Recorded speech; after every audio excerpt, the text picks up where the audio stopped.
Hi class, so for this week's discussion board, we are to assume that we are founders of a sports organization, and it's coming from chapters 11 and 12. So the first question says, what financial data would you accumulate? Being a founder of a sports organization, the financial data collected within my organization would primarily come from my balance sheet. According to Propel Nonprofits, the balance sheet serves as a snapshot providing the most comprehensive picture of an organization's financial situation. My balance sheet will report my organization's assets, which is what I own, and liabilities, which is what is owed. As for the liquidity, sorry if I pronounced that wrong, Propel Nonprofit states the balance sheet helps indicate liquidity by communicating how much cash an organization has present and what assets will soon be available in the form of cash. As for the second question, what are the capital intensive decisions you would do and why? To answer that question, I'm going to list my responsibilities as a finance administrator.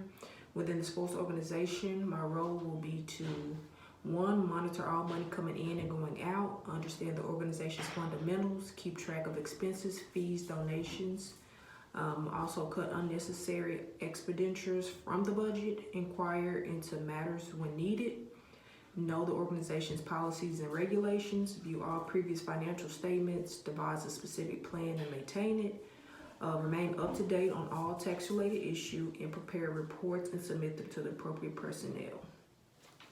And for the last question, it says, what is the frequency and delivery method you would use to produce financial statements and present them to the stakeholders?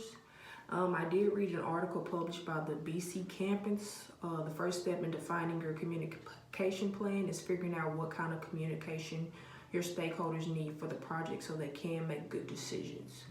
After doing some research, there are many different methods of communicating, such as written reports, conversations, email, formal status reports, meetings, online databases, online schedules, and project websites.